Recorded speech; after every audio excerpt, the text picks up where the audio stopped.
नमस्कार दोस्तों, आप सभी लोगों का IBGS सेंटर में स्वागत है। मेरा नाम इंद्रभान। जो इस चैनल पर नया है कृपया सब्सक्राइब करें। आज का लेक्चर या आज का टॉपिक आधारित है दोस्तों सूफी आंदोलन पर। किस पर आधारित है? तो सूफी आंदोलन पर आधारित है।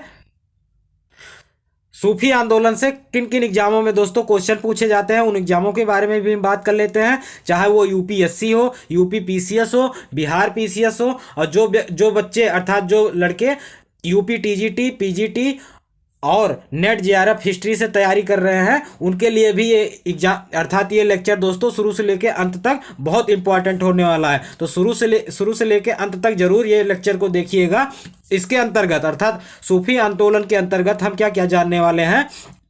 तो सूफी आंदोलन के अंतर्गत दोस्तों सूफी शब्द के बारे में हम जानेंगे, और क्या कुछ टेक्निकल शब्द हैं उनके बारे में भी, सूफी से जो जुड़ाव है उनका भी हम यहाँ पे चर्चा करेंगे। इसके साथ साथ में जितने भी सिलसिले हुए अर्थात जो सूफी संप्रदाय है दोस्तों उसको सिलसिले में बांटा गया है, उन सिलसिलों के बारे में भी हम चर्चा करेंगे। जैसे चिश्ती सिलसिला हुआ, और कौन, सत्तारी सिलसिला हुआ, नक्शबंदी सिलसिला हुआ, इसके साथ में कादरिया या कादरी सिलसिला हुआ, रोशनिया संप्रदाय हुआ, नक्शबंदी सिलसिला हुआ, सभी के बारे में दोस्तों विस्तृत चर्चा करने वाले हैं। ठीक है, तो शुरू से लेकर अंत तक जरूर वीडियो को देखिएगा। और हम बता दें दोस्तों, जिस प्रकार से बूंद बूंद से घड़ा बढ़ता है, उसी तरीके से अगर आप एक एक क्वेश्चन तैयार करते हैं तो आपका कंपटीशन भी तैयार हो जाता है। यहाँ पे हम बात करने वाले हैं दोस्तों, सर्वप्रथम जानेंगे कारण सूफी आंदोलन उत्पन्न क्यों हुआ या इसका आविर्भाव क्यों हुआ दोस्तों। तो ये आप समझ लीजिए। सर्वप्रथम तो हजरत मोहम्मद पैगंबर की मृत्यु के पश्चात अर्थात 570 ईस्वी के बाद दोस्तों और 1000 से पहले मुस्लिम धर्म में क्या हुआ कि धार्मिक कर्मकांड, रूढ़वादिता, अंधविश्वास एकदम भर चुका था। ठीक है, क्या एकदम भर चुका था। और बात कर लेते हैं दोस्तों, हर संप्रदाय या हर धर्म में दो प्रकार के व्यक्ति होते हैं। कौन कौन से? एक होते हैं कट्टर और एक होते हैं उदारवाद। तो हमेशा चाहे कोई भी काल हो दोस्तों, चाहे आधुनिक अभी चल रहा हो, चाहे मध्यकालीन था या प्राचीन काल था, सभी काल में दोस्तों उदारवादी और कट्टरवाद में हमेशा झगड़ा देखने को मिलता है। जिसके कारण दोस्तों जो कट्टरवाद होते हैं वो अपने कट्टरता को दिखाने के लिए दोस्तों अर्थात धर्म का सहारा लेते हैं, और जो उदारवाद होते हैं वो उदारवाद का रूप लेके अर्थात उदारवाद का सहारा लेके धर्म में परिवर्तन करना चाहते हैं। तो शुरू करते हैं दोस्तों इस लेक्चर को। तो सूफी आंदोलन शुरू होता है तो बता ही चुके हैं, रूढ़वादिता और अंधविश्वास किसमें? मुस्लिम धर्म में भरा पड़ा था, जिसको समाप्त करने के लिए कहाँ से? बगदाद में शुरू होता है दोस्तों। ये आंदोलन कहाँ से शुरू होता है? तो सूफी आंदोलन जो है बगदाद से शुरू होता है, और देखते ही देखते 100 सालों के अंदर पश्चिमी एशिया और पूर्वी एशिया में ये फैल जाता है। ठीक है, तो यहाँ पे दोस्तों जो ये सूफी आंदोलन है ये उदारवाद के तरफ इनका झुकाव है। ठीक है, जो सूफी आंदोलन है इनका जो झुकाव है किसके तरफ है? उदारवाद के तरफ झुकाव है। अब शुरू करते हैं इस लेक्चर को। सर्वप्रथम हम जानेंगे कि सूफी शब्द का अर्थ क्या है और सूफी शब्द किस भाषा से लिया गया है। तो सूफी जो शब्द है दोस्तों, क्या जो सूफी शब्द है, सूफी शब्द जो है ये अरबी भाषा से लिया गया है, और अरबी भाषा के शब्द सफा से ये निकला है। कौन? सूफी शब्द। इसके दो अर्थ है। किसके? जो सूफी शब्द है दोस्तों अरबी भाषा में इसके दो अर्थ लगाए जाते हैं। कौन कौन अर्थ है? एक अर्थ है जो दोस्तों जो व्यक्ति ऊन का कपड़ा पहनता है उसके लिए ये शब्द प्रयोग होता है, अर्थात एक अर्थ में यह ऊन के कपड़े पहनने वालों के लिए प्रयुक्त होता है। दूसरा जो अर्थ है दोस्तों, तो दूसरा जो अर्थ है वह शुद्धता और पवित्रता का प्रतीक है। अर्थात जो सूफी शब्द का जो दूसरा अर्थ है वो शुद्धता एवं पवित्रता का प्रतीक है। सूफी सिलसिले का आधार जो है दोस्तों कुरान ही है। क्या? इसे दिमाग में छाप लीजिए। जो ये सूफी सिलसिला है दोस्तों या सूफी जो संप्रदाय है इनका क्या आधार था? तो इनका मुख्य आधार ही क्या है? तो कुरान ही है दोस्तों।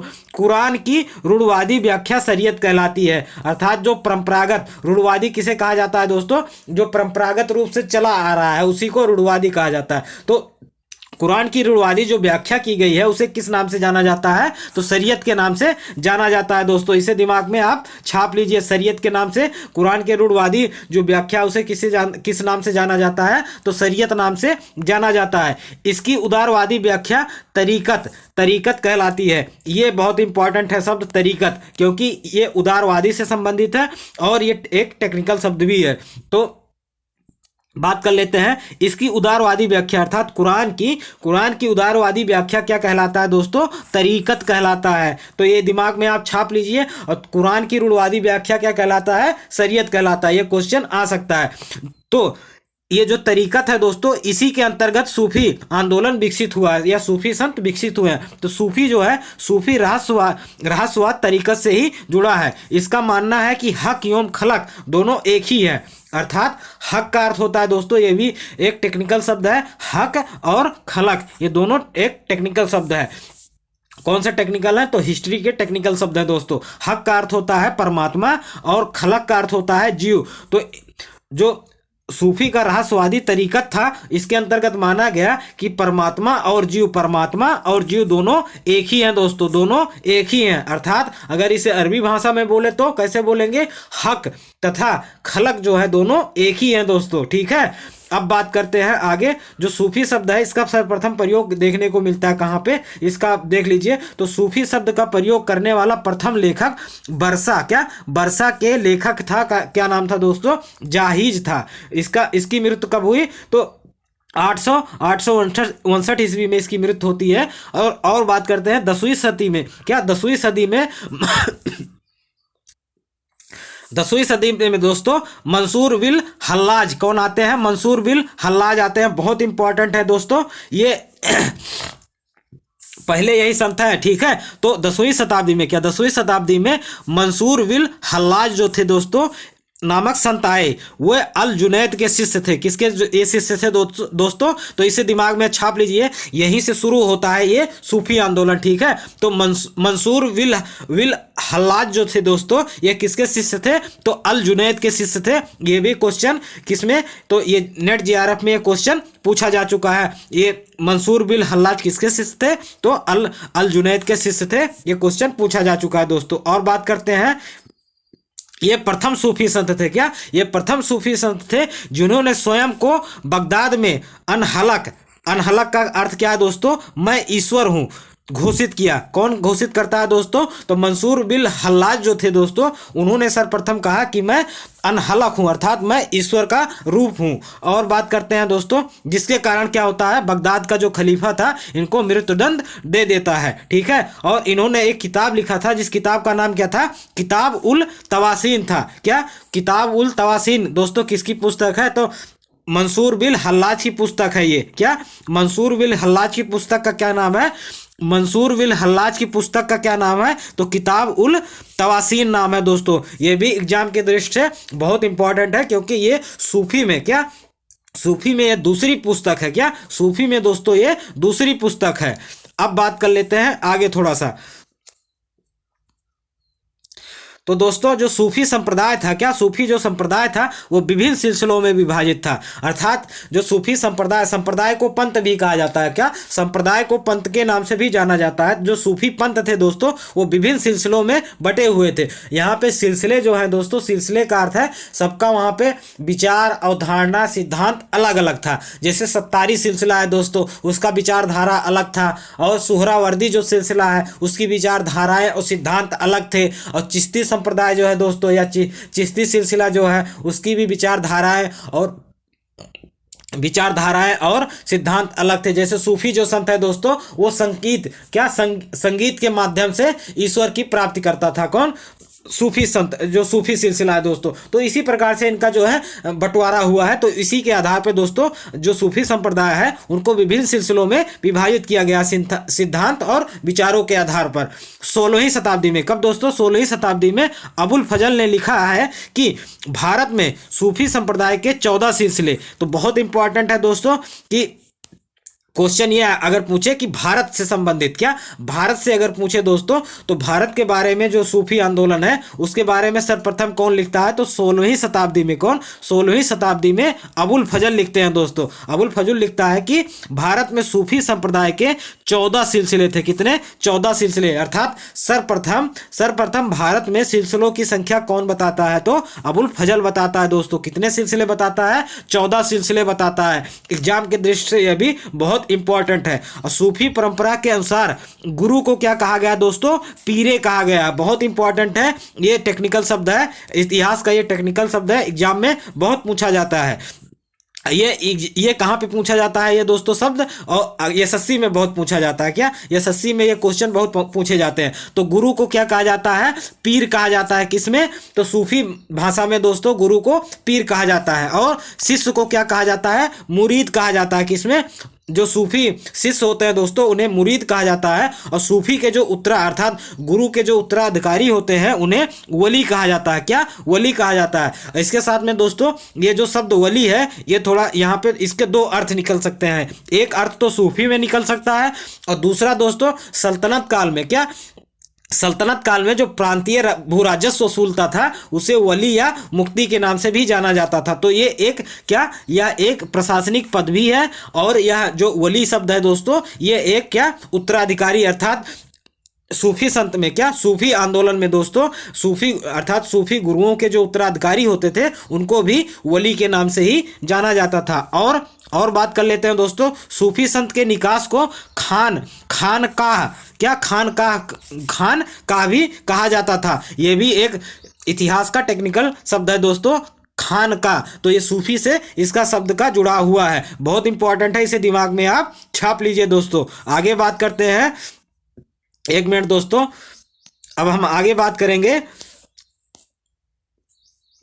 तो सूफी सिलसिले दो प्रकार के होते थे। कितने प्रकार के दोस्तों? दो प्रकार के सिलसिले होते थे। कौन कौन? जो शरीयत को मानते थे वो बासरा कहलाते हैं। क्या? बासरा कहलाते थे। और जो शरीयत को नहीं मानते थे वो बेसरा कहलाते थे। तो ये शब्द में दोस्तों थोड़ा सा ही अंतर है। क्या? बासरा और बेसरा। तो बासरा जो है ये शरीयत मानने वाले थे और जो बेसरा है दोस्तों, बेसरा जो है वो शरीयत को नहीं मानते थे। तो इसी आधार पे आप ये याद रखिए थोड़ा सा मजाकिया अंदाज में दोस्तों, किसी धर्म को हमारा ठेस पहुंचाने से कोई मतलब नहीं है। किसी धर्म के बारे में दोस्तों गलत टिप्पणी हमारा करने का कोई अर्थ नहीं है। बस हम आपको समझाने के लिए ऐसा बोल रहे हैं। तो शरीयत को जो मानते थे उन्हें बासरा कहा गया, और जो शरीयत को नहीं मानते थे तो मुस्लिम जो व्यक्ति थे दोस्तों उनको बेसरा या बेधर्मी कहे दोस्तों। इसीलिए उनको बेधर्मी या बेशरम, ठीक है। तो बेशरम शब्द से ही बेसरा निकला है। बे का अर्थ होता है ना मानने वाला और सरा मतलब होता है शरीयत को ना मानने वाला, बेसरा कहलाया। ठीक है दोस्तों, तो बहुत इंपॉर्टेंट है बेसरा और बासरा। बासरा का अर्थ होता है बा मतलब दोस्तों मानने वाला, और बे का अर्थ होता है ना मानने वाला। तो हिंदी में भी और हिंदी में ये शब्द का अर्थ यही निकलता है। बा का अर्थ होता है मानने वाला और बे का अर्थ होता है ना मानने वाला। तो बा का अर्थ जहां पे लगे दोस्तों, सरा का अर्थ होता है शरीयत, और दोनों में, ठीक है। तो बा का अर्थ यहाँ पे पहले हम जो बात किए बा कि मानने वाला, शरीयत को मानने वाला बासरा, और बे का मतलब ना मानने वाला अर्थात शरीयत को ना मानने वाला बेसरा कहलाया। बासरा के दो महत्वपूर्ण संप्रदाय थे। कौन कौन से दोस्तों? तो इसे दिमाग में छाप लीजिए। तो चिश्ती एवं सोहरावर्दी ये किसको मानते थे? तो बासरा को मानने वाले ये दो महत्वपूर्ण संप्रदाय हैं दोस्तों। ठीक है, तो बासरा अर्थात शरीयत से संबंधित, शरीयत को मानते भी थे और अलग से एक संप्रदाय भी बनाया था, चिश्ती और सोहरावर्दी। सैयद मोहम्मद, क्या सैयद मोहम्मद हाफिज के अनुसार चिश्ती भारत का प्रथम सूफी सिलसिला है। ठीक है, तो ये भी एग्जाम के दृष्टि से बहुत इंपॉर्टेंट है। ये क्वेश्चन इस प्रकार से पूछेगा कि भारत में प्रथम सिलसिला कौन सा स्थापित होता है? तो कौन सा सिलसिला स्थापित होता है? चिश्ती सिलसिला। बहुत इंपॉर्टेंट है दोस्तों, चिश्ती सिलसिला जो है बहुत इंपॉर्टेंट है। ये प्रथम बार क्या, जो चिश्ती सिलसिला है भारत में प्रथम बार स्थापित होता है। किसके अनुसार? तो सैयद मोहम्मद हाफिज के अनुसार दोस्तों। अब एक एक करके जितने भी सिलसिले हुए हैं दोस्तों इंपॉर्टेंट सबके बारे में, जो एग्जाम के दृष्टि से बहुत इंपॉर्टेंट है, उनके बारे में चर्चा करेंगे। अच्छा, थोड़ा सा हम आपको ये भी बता दें दोस्तों, एग्जाम में क्या होता है कि कोई भी कंपटीशन है तो उसमें हमें ये डिसाइड करना पड़ता है कि हम जीएस में क्या पढ़ें क्या ना पढ़ें, क्योंकि जीएस इतना ब्रॉड है, इतना विस्तृत है दोस्तों कि अगर आप पढ़ना स्टार्ट करेंगे तो एक एक सब्जेक्ट है जो है दोस्तों, आप 6 साल ऐसे पढ़ते चले जाएंगे और एक सब्जेक्ट आपका ख़त्म नहीं होगा। ठीक है, तो इसीलिए एग्जाम के दृष्टि से हमें क्या पढ़ना है और क्या छोड़ना है हमको वही डिसाइड करना है। तो इसीलिए हम जो हमें नहीं पढ़ना है एग्जाम में, हम उसको यहाँ पे दोस्तों उसकी हम बातें नहीं करेंगे। क्या? उसकी हम बातें नहीं करेंगे इस लेक्चर में। और जो एग्जाम के दृष्टि से इंपॉर्टेंट है, जो एग्जाम में पूछे जाते हैं या पूछे जाने की संभावना है, उन्हीं की हम यहाँ पे चर्चा करेंगे। तो सर्वप्रथम जो भारत में विकसित हुआ सिलसिला दोस्तों, उसका क्या नाम था? चिश्ती सिलसिला था। ठीक है, अब बात करेंगे चिश्ती सिलसिला के बारे में। तो भारत के सूफी सिलसिले में चिश्ती संप्रदाय सबसे लोकप्रिय थे। क्या? जो सूफी सिलसिला भारत में दोस्तों, जो सूफी सिलसिला उदय हुआ भारत में, ये सबसे लोकप्रिय कहलाया किसमें? भारत में दोस्तों। ठीक है, इसका प्रारंभ किसका अर्थात सूफी सिलसिले का प्रारंभ हेरात में, कहाँ से? हेरात से शुरू होता है दोस्तों, और सिजिस्तान में लगभग 1141 ईस्वी में जन्म लिए ख्वाजा मुइनुद्दीन। कौन दोस्तों? ख्वाजा मुइनुद्दीन चिश्ती ने इस संप्रदाय की स्थापना की।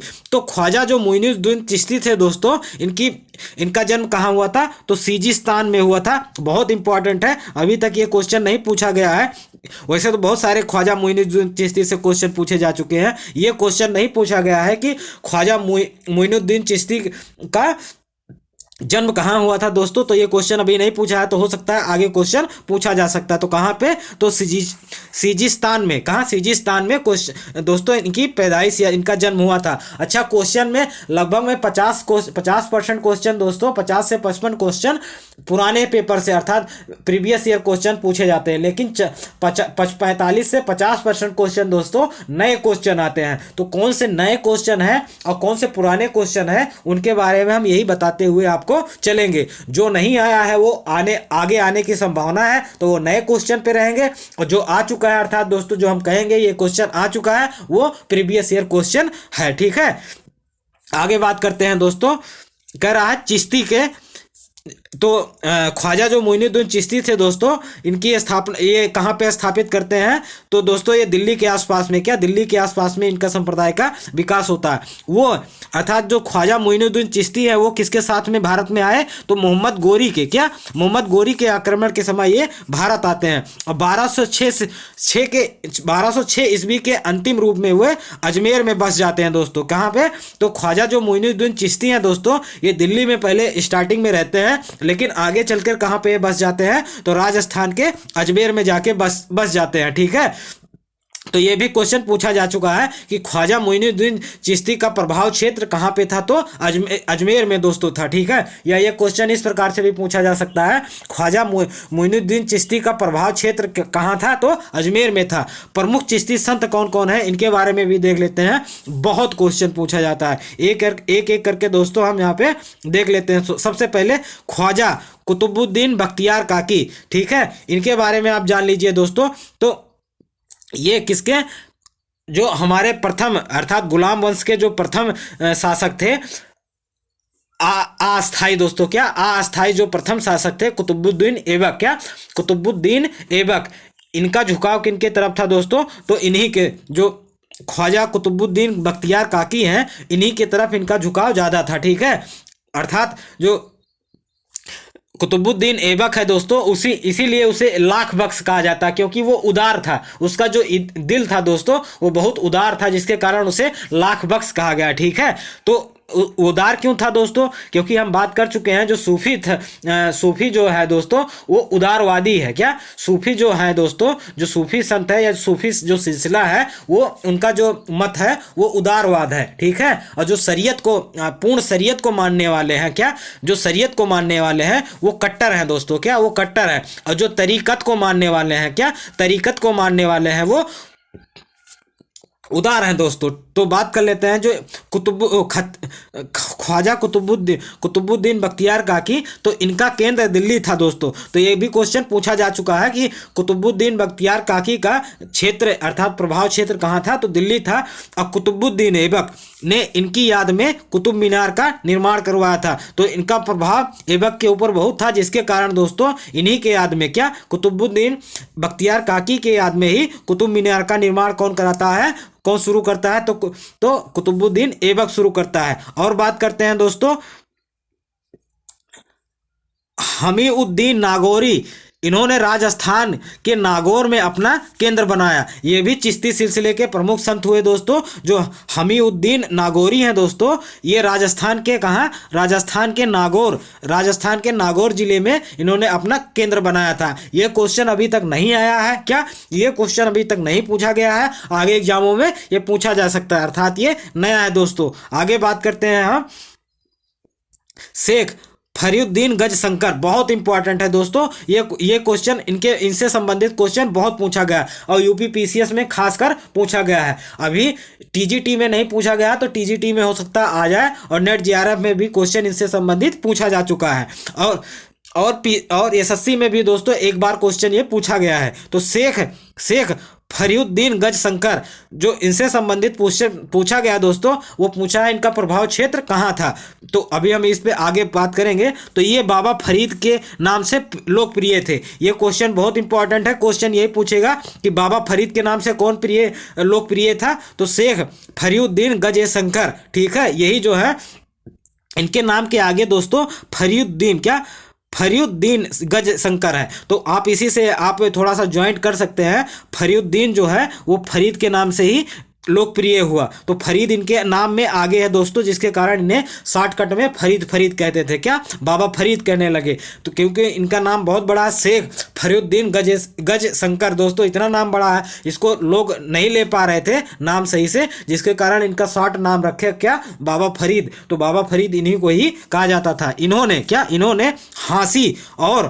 हांसी तथा अजोधन को अपना केंद्र बनाया दोस्तों। तो यही इंपॉर्टेंट है। शेख फरीउद्दीन या बाबा फरीद का जो केंद्र था दोस्तों, वो हांसी और अजोधन था।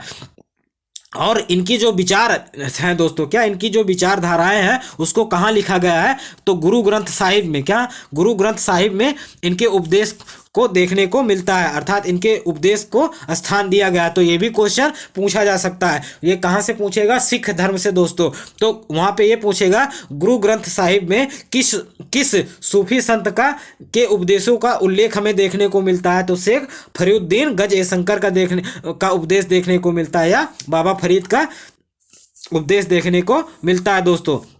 अब बहुत इंपॉर्टेंट है शेख निजामुद्दीन औलिया। शेख निजामुद्दीन औलिया दोस्तों, ये बहुत इंपॉर्टेंट है। ये अलाउद्दीन खिलजी के काल में भी थे, और किसके काल में थे? गयासुद्दीन तुगलक के भी काल में ये मौजूद थे, ठीक है। कौन? निजामुद्दीन औलिया। और निजामुद्दीन औलिया ने ही उनसे गयासुद्दीन तुगलक से क्या कहा था? दिल्ली अभी दूर है, हुनूज दिल्ली दूरस्त दोस्तों। तो ये इस वाक्य का किसने प्रयोग किया था? तो शेख निजामुद्दीन औलिया ने ही प्रयोग किया था। क्यों किया था दोस्तों? क्योंकि इसके पहले तो बात करते हैं दोस्तों, इसके पहले खुसरो शाह, अर्थात तुगलक वंश के पहले दोस्तों खिलजी वंश की स्थापना हुई थी। तो खिलजी वंश में एक अंतिम शासक था। खिलजी वंश का अंतिम शासक खुसरो शाह था, ठीक है। तो खुसरो शाह का प्रभाव इस पर, अर्थात निजामुद्दीन औलिया का जो प्रभाव दोस्तों खुसरो शाह पर बहुत अत्यधिक था, जिसके कारण खुसरो शाह ने इसको बहुत धन दिया था। किसे? शेख निजामुद्दीन औलिया को।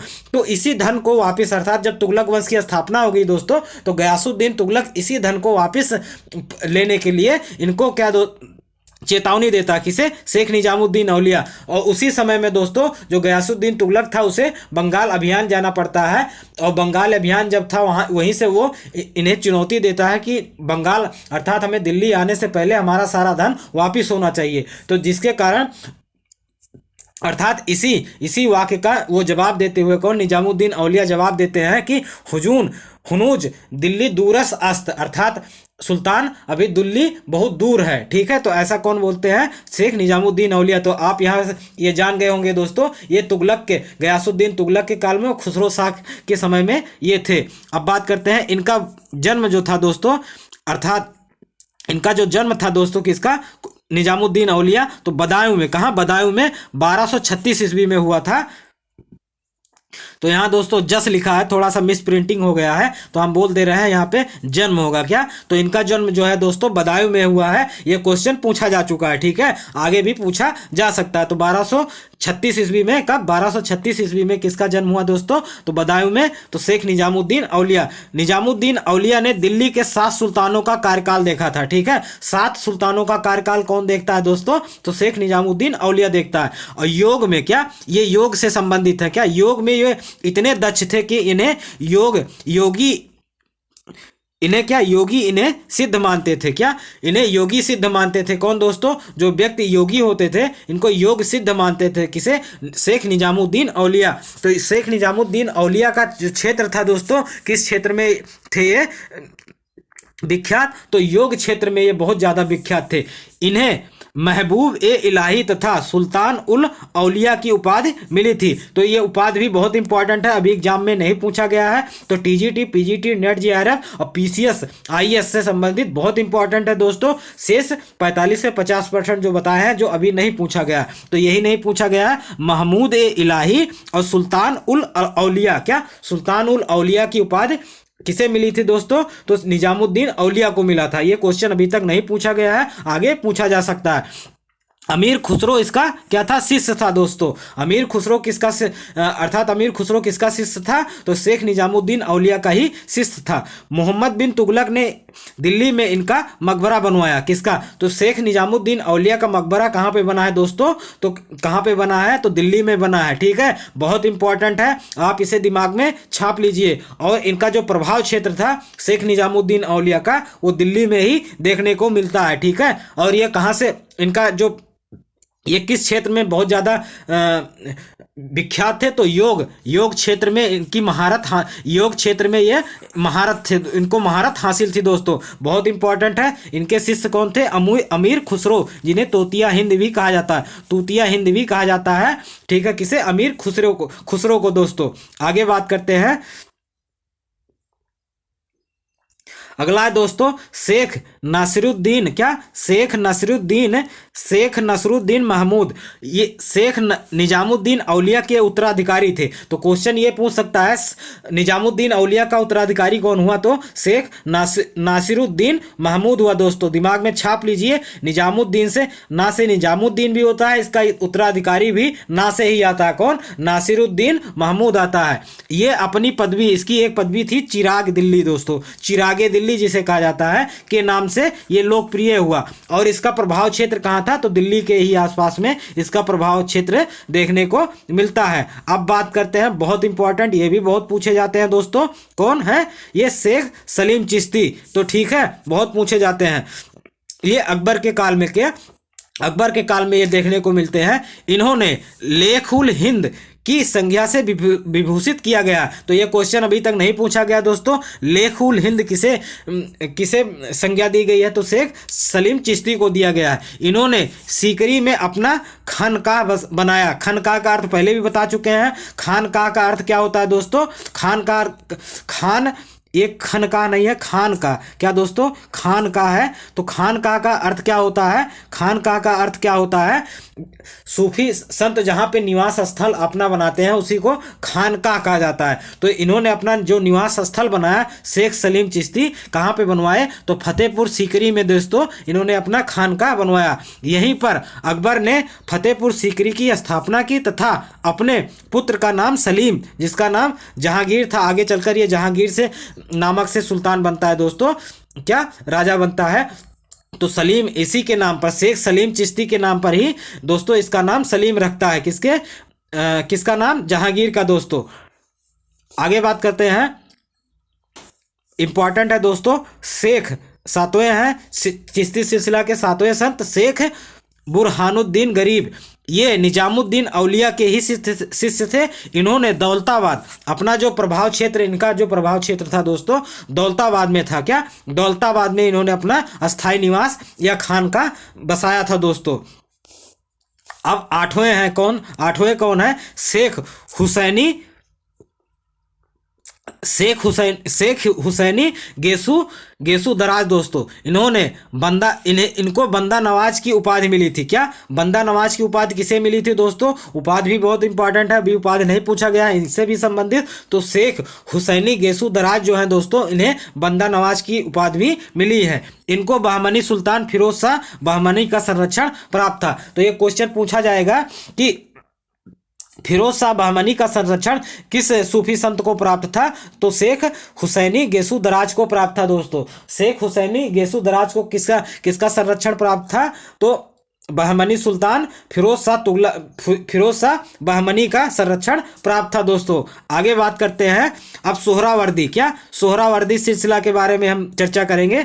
सोहरावर्दी सिलसिला, इससे भी संबंधित इंपॉर्टेंट क्वेश्चन आते हैं दोस्तों। हाँ, हमने एक प्रैक्टिस सेट सीरीज चलाया दोस्तों। आप प्लेलिस्ट में जाके देख सकते हैं, क्या हिस्ट्री प्लेलिस्ट में आप जाके देख सकते हैं। वहाँ पे एकदम छठे छठे क्वेश्चन जो एग्जाम में दोस्तों बहुत इंपॉर्टेंट क्वेश्चन पूछे आगे एग्जामों में पूछे जाएंगे, और जो इंपॉर्टेंट है जिनकी पुनरावृत्ति हम हर एग्जामों में देखने को मिलता है, ऐसे क्वेश्चनों को दोस्तों हमने कलेक्शन लिया है। और कितने क्वेश्चन, 5000 क्वेश्चनों का दोस्तों ये सीरीज है। आप प्लेलिस्ट में practice set, history practice set में आप जाके देख सकते हैं। अब बात करते हैं दोस्तों सोहरावर्दी। क्या सोहरावर्दी सिलसिले के संस्थापक कौन था? बहाउद्दीन जकारिया। बहुत इंपॉर्टेंट है, तो बहुत बार पूछा गया है। सोहरावर्दी सिलसिले की स्थापना किसने की थी? तो बहाउद्दीन जकारिया ने की थी। कब?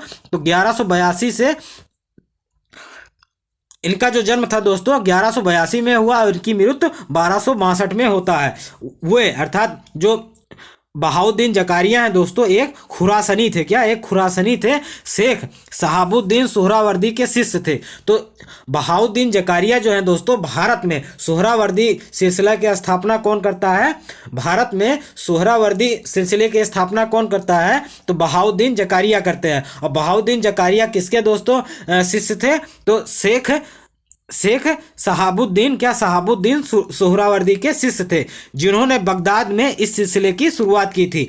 अर्थात दोस्तों जो शहाबुद्दीन सोहरावर्दी थे, शेख शहाबुद्दीन सोहरावर्दी, इन्होंने अपना जो सिलसिला स्थापित किया था, कहाँ पे स्थापित किया था सूफी सिलसिला? तो बगदाद में स्थापित किया था। और भारत में अगर बात करें, भारत में जो सोहरावर्दी सिलसिले की स्थापना कौन करता है? तो बहाउद्दीन जकारिया करता है दोस्तों। यह एक खुरासनी था। ठीक है, ये भी क्वेश्चन पूछा जा सकता है। अब बात करते हैं प्रमुख चिश्ती संत दोस्तों।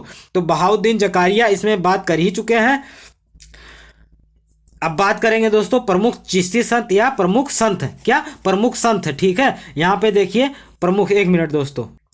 तो सूफी आंदोलन, क्या प्रमुख सूफी आंदोलन, प्रमुख चिश्ती संत या प्रमुख संत दोस्तों? प्रमुख सूफी संत। तो एक एक करके बारे में, प्रमुख संतों के बारे में भी हम देखेंगे। इसके पहले हमने सूफी चिश्ती संत के बारे में देखा। अब दोस्तों प्रमुख चिश्ती संत या प्रमुख संत के बारे में हम यहाँ पे चर्चा करेंगे। एक एक करके देखेंगे दोस्तों, जो एग्जाम के दृष्टि से बहुत इंपॉर्टेंट है। बहाउद्दीन जकारिया, इनका जो केंद्र था सिंध और मुल्तान था। जकारिया जो है दोस्तों ये सोहरावर्दी की स्थापना करते हैं, और ये किसकी आलोचना करते हैं? कुवाचा की दोस्तों आलोचना करते हैं, और इल्तुतमिश की ये सराहना करते हैं। इल्तुतमिश ने इन्हें शेख उल इस्लाम अर्थात इस्लाम के प्रमुख की उपाधि भी प्रमुख उपाधि से भी सम्मानित किया था। और हमीउद्दीन नागौरी दोस्तों, ये भी एक महत्वपूर्ण सोहरावर्दी संत थे। आगे बात करते हैं दोस्तों शेख जलालुद्दीन तवरीजी। शेख जलालुद्दीन तवरीजी, इन्होंने अपना आधार बंगाल में बनाया दोस्तों। क्या? इनका जो प्रभाव क्षेत्र था बंगाल के क्षेत्र में इनका प्रभाव क्षेत्र देखने को मिलता है। इन्होंने अपने खानका में मुक्त लंगर दोस्तों, मुक्त लंगर की व्यवस्था की। माना जाता है कि बंगाल के इस्लामीकरण में इनकी विशिष्ट भूमिका रही। तो ये एग्जाम के दृष्टि से बहुत इंपॉर्टेंट है दोस्तों। क्या इंपॉर्टेंट है? मुक्त लंगर की, क्या मुक्त लंगर अर्थात मुफ्त में भोजन कराना सूफी संत या सूफी सिलसिले के अंतर्गत किस संत ने स्टार्ट किया था? तो शेख जलालुद्दीन तवरीजी ने इसका अर्थात मुक्त लंगर या मुक्त भोजन शुरू करवाया था दोस्तों। और बात करते हैं, और क्वेश्चन इस प्रकार से भी पूछा जाएगा कि बंगाल में इस्लामीकरण करने वाला प्रमुख संत कौन था, या बंगाल में इस्लामीकरण, इस्लाम को बढ़ाने के लिए सबसे ज़्यादा कौन संत, सूफी संत विख्यात है दोस्तों? तो शेख जलालुद्दीन तवरीजी विख्यात है। आगे बात करेंगे दोस्तों, क्या सोहरावर्दी दोस्तों, सोहरावर्दी संत, क्या सोहरावर्दी संत सादा जीवन में विश्वास नहीं करते थे। वे प्रशासनिक पदों को भी ग्रहण करते थे तथा मुस्लिमों के लिए पक्षपातपूर्ण कार्यवाही के हिमायती थे। अर्थात ये मुस्लिमों की तरफ इनका झुकाव ज़्यादा था। अर्थात ये मुस्लिमों का ही सिर्फ ही उद्धार सोचते थे दोस्तों। और बात कर लेंगे यहाँ पे फिरदौसी तथा सत्तारी उपसंप्रदाय भी सोहरावर्दी सिलसिले की ही प्रशाखा है दोस्तों। जो फिरदौसी और सत्तारी आगे चल के विकसित होते हैं, क्या जो सत्तारी और फिरदौसी फिरदौसी तथा सत्तारी जो उप संप्रदाय दोस्तों आगे चल के विकसित होते हैं, ये सोहरावर्दी के ही प्रशाखा है या उपशाखा है दोस्तों। ठीक है, बहुत इंपॉर्टेंट है, इसे दिमाग में आप छाप लीजिए। अब बात करेंगे फिरदौसी के बारे में। तो बिहार और बंगाल में इस शाखा की स्थापना हुई थी। तो इस सिलसिले के संस्थापक समरकंद थे दोस्तों। कौन? समरकंद के शेख बदरुद्दीन थे। क्या? समरकंद थे या समरकंद के शेख बदरुद्दीन थे दोस्तों। तो फिरदौसी जो सिलसिला है बहुत इंपॉर्टेंट है एग्जाम की दृष्टि से। तो फिरदौसी जो सिलसिला है दोस्तों, इसका संस्थापक किसे माना जाता है? शेख बदरुद्दीन को माना जाता है। यह सोहरावर्दी संप्रदाय की ही एक शाखा थी और भारत में पटना के पास मनेर में इस उप संप्रदाय का प्रमुख संत कौन था? तो सरफुद्दीन याहिरा मनेरी का खानका था दोस्तों। ठीक है, तो बहुत इंपॉर्टेंट है एग्जाम के दृष्टि से, आप इसे दिमाग में छाप लीजिए कि ये बिहार पटना अर्थात बिहार पीसीएस के लिए बहुत इंपॉर्टेंट है दोस्तों। फिरदौसी पूछेगा। क्या? फिरदौसी जो सिलसिला है, तो पहला क्वेश्चन ये पूछेगा फिरदौसी सिलसिला किससे विकसित हुआ है? तो सोहरावर्दी सिलसिले से विकसित हुआ है। और पूछेगा इसकी स्थापना किसने की थी फिरदौसी सिलसिले का? तो शेख बहारुद्दीन ने की थी। और ये पटना के आसपास में दोस्तों इसका एक उप संप्रदाय विकसित हुआ। और कौन इस उप संप्रदाय को विकसित किया? तो सरफुद्दीन याहिया मनेरी। तो सरफुद्दीन याहिया मनेरी का खानका कहाँ पे देखने को मिलता है? तो पटना में दोस्तों देखने को मिलता है। आगे बात करते हैं, 1 मिनट। कह रहा है मनेरी, तो मनेरी ख्वाजा नजमुद्दीन फिरदौसी के शिष्य थे दोस्तों। जो ये मनेरी थे ये ख्वाजा नजमुद्दीन फिरदौसी के शिष्य थे। शेख मनेरी ने अपने मकतूआत अर्थात पत्रों द्वारा वहदत उल वजूद के सिद्धांतों को इस्लामी नियमों के निकट लाने का प्रयास किया दोस्तों। बहुत इंपॉर्टेंट है। जो शेख मनेरी हैं ये पटना में अपने खानका की स्थापना अर्थात निवास स्थान बनाते हैं। कौन? शेख मनेरी। और ये अपने पत्रों के माध्यम से दोस्तों, क्या? ये पत्रों के माध्यम से इस्लाम के नियमों के निकटता को लाते थे अपने पत्रों के माध्यम से। तो बहुत इंपॉर्टेंट है एग्जाम की दृष्टि से, आप इसे देख लीजिएगा। अब बात करते हैं सत्तारी। इंपॉर्टेंट है दोस्तों। तो ये सत्तारी भी किसका उपसंप्रदाय है?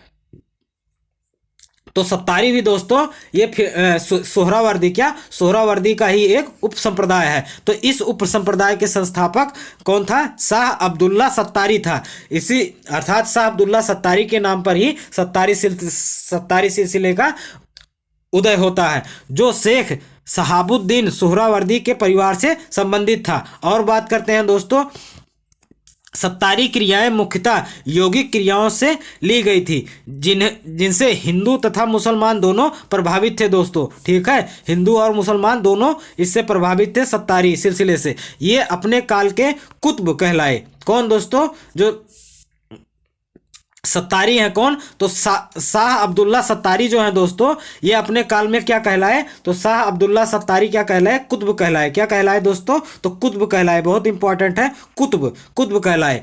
इनकी मृत्यु 1562 ईस्वी में ग्वालियर में हुई। मोहम्मद गौस को तानसेन का गुरु माना जाता है। तो तानसेन का गुरु किससे माना जाता है दोस्तों? मोहम्मद गौस को माना जाता है। तानसेन ने इन्हीं से ईरानी संगीत की शिक्षा पाई थी। और बात करते हैं दोस्तों, इन्होंने अमृत कुंड नामक संस्कृत ग्रंथ का फारसी में अनुवाद किया है। ठीक है, कौन? तो बहुत इंपॉर्टेंट है दोस्तों ये जो अमृत कुंड, क्या बहुत इंपॉर्टेंट है एग्जाम के दृष्टि से। अभी ये एग्जाम में पूछा नहीं गया है लेकिन आगे पूछा जा सकता है। ठीक है, तो किताबों से संबंधित यह क्वेश्चन पूछा जाएगा। अमृत कुंड नामक संस्कृत ग्रंथ का फारसी में अनुवाद किसने किया दोस्तों? तो शेख अब्दुल्ला। कौन? शेख अब्दुल्ला सत्तारी ने किया था। कौन दोस्तों? तो अमृत कुंड नामक संस्कृत ग्रंथ का फारसी में अनुवाद किसने किया था? शेख अब्दुल्ला सत्तारी ने किया था। इन्होंने बहर उल हयात, बहुत इंपॉर्टेंट है दोस्तों, बहर उल हयात का सिद्धांत दिया जो आगे चलकर दारा सिखों द्वारा प्रतिपादित मज्ज उल बहरीन का आधार बना दोस्तों। ठीक है, तो बाहर उल हयात का सिद्धांत किसने दिया था? तो शेख अब्दुल्ला सत्तारी ने दिया था। बहुत इंपॉर्टेंट है दोस्तों, एग्जाम में ये क्वेश्चन पूछा जा सकता है। क्यों? क्योंकि अभी तक ये नहीं पूछा गया है। अब बात करते हैं नक्शबंदी के बारे में। क्या नक्शबंदी? तो इस शाखा की स्थापना 14वीं शताब्दी में ख्वाजा बहाउद्दीन नक्शबंद ने, क्या ख्वाजा बहाउद्दीन नक्शबंद ने की थी दोस्तों। नक्शबंद अर्थात ख्वाजा बहाउद्दीन जो नक्शबंदी हैं दोस्तों, इनका जन्म 1317 ईस्वी में हुआ था और इनकी मृत्यु 1389 ईस्वी में हो जाती है। भारत में बाबर ने इस शाखा को लोकप्रिय बनाया, अर्थात जो नक्शबंदी शाखा है दोस्तों, इसको भारत में लोकप्रिय कौन बनाता है? तो भारत में इसे बाबर बनाता है दोस्तों। बहुत इंपॉर्टेंट है, इसे दिमाग में आप छाप लीजिए। ये भी पूछा जा सकता है कि भारत में नक्शबंदी को लोकप्रिय बनाने वाला कौन सा सुल्तान है? तो बाबर है दोस्तों। अब बात करते हैं आगे। इस उप संप्रदाय के एक महत्वपूर्ण संत ख्वाजा बाकी बिल्लाह थे। क्या? ख्वाजा बाकी बिल्लाह थे। अन्य महत्वपूर्ण संतों में शेख अहमद सरहिंदी का नाम प्रमुख है दोस्तों। शेख अहमद सरहिंदी जो है दोस्तों बहुत इंपॉर्टेंट है और एग्जामों में भी इनका नाम देखने को कहाँ पे ऑप्शनों में देखने को मिलता है। इनकी दृष्टि रूढ़वादी थी। क्या? ये रूढ़वादी विचारधारा से संबंधित थी, अर्थात नक्शबंदी सिलसिले के एक महत्वपूर्ण संत कौन थे? ख्वाजा मीर दर्द ने इन्हें इल्मे इलाही मोहम्मदी नामक सिद्धांत का प्रतिपादन किया दोस्तों। तो इल्मे इलाही मोहम्मदी नामक सिद्धांत का प्रतिपादन कौन करता है नक्शबंदी सिलसिले में दोस्तों? तो कौन था? ख्वाजा मीर दर्द। बहुत इंपॉर्टेंट है दोस्तों। तो सिद्धांत भी कभी कभी पूछ लिया जाता है एग्जामों में, ठीक है। तो सिलसिले नक्शबंदी में, क्या सिलसिले नक्शबंदी में इल्ले इलाही मोहम्मदी नामक सिद्धांत का प्रतिपादन कौन करता है? तो ख्वाजा मीर दर्द ने किया है, ठीक है। तो इंपॉर्टेंट है दोस्तों, एग्जाम के दृष्टि से आप इसे देख लीजिएगा। अगला है दोस्तों महदवी सिलसिला। इस उप संप्रदाय के संस्थापक जौनपुर के मोहम्मद थे दोस्तों। क्या? जौनपुर के मोहम्मद थे। उनका मानना था कि उन मुस्लिमों पर भी जजिया कर लगाया जाना चाहिए जो महदवी सिद्धांत से सहमत नहीं है दोस्तों, ठीक है। तो ये बहुत इंपॉर्टेंट हो जाते हैं यूपी पीसीएस के लिए। क्या? यूपी पीसीएस के लिए ये बहुत इंपॉर्टेंट हो जाते हैं, क्योंकि अगर यूपी स्पेशल से भी क्वेश्चन पूछेगा तब भी इंपॉर्टेंट है और यूपी से संबंधित भी है तो तब भी इंपॉर्टेंट है दोस्तों। और हिंदुओं के प्रति भी इनका थोड़ा सा झुकाव भी है, तब भी क्वेश्चन पूछा जा सकता है। क्यों? क्योंकि हमारा जो संविधान है दोस्तों वो धर्मनिरपेक्ष से संबंधित है। क्या? धर्मनिरपेक्ष से संबंधित है। तो इस प्रकार से अगर कोई जो एग्जामिनर होगा दोस्तों, जो क्वेश्चन बनाएगा वो धर्मनिरपेक्ष को ध्यान में रखते हुए इसको उठा सकता है, अर्थात महदवी सिलसिले को क्वेश्चन में ले सकता है दोस्तों। तो ठीक है, आप इसे जरूर याद रखिएगा कि कौन सा वह मुस्लिम व्यक्ति था जो मुस्लिमों पर भी जजिया कर लगाने के लिए कह रहा था। तो कौन था दोस्तों? तो मोहम्मद था। कौन था? मोहम्मद था। अब बात करते हैं कादरी या कादरिया सिलसिला। कादरिया सिलसिला इस शाखा के संस्थापक बगदाद के शेख मुहिद्दीन, बहुत कठिन है दोस्तों, शेख मुहिद्दीन कादरी जिलानी थे दोस्तों।